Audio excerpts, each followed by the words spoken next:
It's December the 25th. Christmas energy, of course, is everywhere. People are relaxing, drinking, switching off their brains. Yet I'm sitting here outside of a hotel lounge, about to walk in and get to work in the middle of the day. And every time I do this, people around me tell me to disconnect. Relaxing is good for you. You don't need to work right now. And, you know, here's the part they don't understand. It simply is the fact that I'm not trying to escape my work. I'm trying to escape a future where I settle. And most people think that rest is the default and effort is the disruption. But I would say that for me, it's the opposite. And there's a reason for that, a reason almost no one sees until years later. It's the same reason why I'm sitting here on vacation with a rinky-dink setup, an iPhone, not my usual setup, and still recording this video. And I'll tell you what that reason is, but first you need to understand the real mistake everyone makes about vacations. And here's the uncomfortable part. When you choose to work while everyone else relaxes, people get confused. Sometimes they get judgmental, sometimes they get passive-aggressive, and sometimes they make you feel like you're doing something unhealthy simply for doing something that they aren't doing. And that's just because your rhythm isn't theirs. And if you're not careful, their tone becomes your guilt. Their confusion becomes your doubt. And their comfort becomes your pressure. And it starts to feel like, it starts to feel wrong to act differently, and even when you know you should. And this is where most people fall, not because they lack ambition, but because they absorb the emotional load of people who aren't building anything. They aren't building towards the same future that you want. They're not living the life that you want. And, I used to listen to that advice. Take a break, slow down, just relax. You can always work later. And every time, it would feel good for a while. But long term, I simply fell behind. Long term, I fell behind not because of the rest, but because it had no contrast. I was relaxing like someone who already had the life I wanted. Who already built the life I wanted. When the truth was, that simply wasn't the case. My life was still in construction. I'm still laying bricks. So of course it comes with different decisions. Of course it comes with a different discipline. Because I recognize I still have to build. So here's what I actually learned. It changed everything for me. It changed the whole narrative. Like, it shifted my mind frame. Your life simply has seasons. And if you rest in the wrong seasons, you pay for it later in the seasons that you should have been free. As a result of the work that you did previously. I'll explain that season model in a moment, because once you understand it, that guilt completely disappears. First, you have to understand, though, that most people, on average, they rest by default. And I'd say builders rest by contrast. Because normal people want to feel good right now. And builders want to feel good in the future. When you work on vacation, people assume you're stressed. But often it's the opposite. The work is light, the effort is chosen, and the contrast makes relaxation richer. Now, it's no coincidence that you enjoy the beach more when you have momentum behind you, that you enjoy food more when you're not compromising on your standards, and that you enjoy rest way more when it's earned and not escaped into.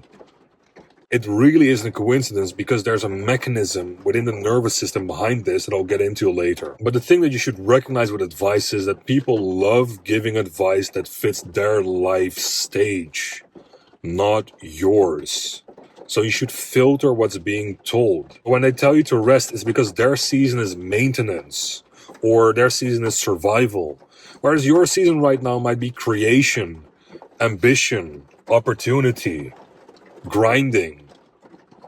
So it'd be asinine to listen to what they're saying when they're in completely different seasons from where you are. And it's up to you to filter that. Because the most dangerous advice you can take is advice from a person who's in a completely different season. So before you ask anyone's opinion, ask yourself, what season are they in? Are they in the same season I am? If the answer is no, keep moving forward, and move forward without any guilt, any doubt. Another way to really understand that having this doubt because of what the people around you tell you is completely logical to have. Misunderstanding is the tax you get on doing something uncommon. If you have exceptional goals, it means you have to be the exception first. That means that nobody is going to clap for you, nobody's going to understand you, and you wouldn't want them to understand you because you're not reaching for something that's understood by the masses. You don't have common goals, so don't expect common validation either. You can't have it both ways. People who live average lives and are happy doing so don't understand the actions of people who are in the early stages of building exceptional lives. So don't expect them to. You wouldn't want them to. Be glad that you don't fit in. Be glad that you're doing the work during Christmas. And those people, they aren't wrong per se, they just don't have the same reference points. Working on vacation only starts making sense when you have compounded all this evidence of what that work can bring you. They haven't compounded that same evidence, so they don't know. But once it does, then it becomes obvious. But by that point, those people questioning you have already locked themselves into life so they can no longer adjust. And it just is what it is. You just have to keep at it and understand that rest feels way better when your identity is expanding. And there's a psychological truth behind that I referenced earlier, and I'll get into that right now. Your nervous system assigns pleasure based on contrast and not content. That's why on a hard day, a small win feels way, way better than a big win on an easy day. That's that very mechanism doing its thing. So you just abide by that mechanism, hack your brain, make all the wins count by doing the work and keeping the contrast that you have intact, no matter what everybody else says. Because when you blend work and rest on your terms, they both amplify each other. Whereas if you just take rest when you didn't earn it, at some point it feels numb. If you do pleasurable things all the way through without earning it, it just feels numb. If you've ever done cheat days and been strict 6 days of a week, that one day that you get to cheat feels so much better than when you eat pizza every day. You get tired of it and your brain adjusts for the pleasure because there's no contrast. So do yourself a favor and have that contrast. Not only will you achieve more in life, but it will also feel better when you do rest. It's best of both worlds, really. And lastly, I just want to say, if you're someone who works on vacation like I am, if you're someone who pushes while others drift, if you're someone who puts in the work while others relax, I just want you to understand one thing clearly, and I wish I heard this earlier as well. You're not obsessed. You're not wrong for doing it. You're not missing out either. Ditch the FOMO. You're simply in a season of life that most people never enter.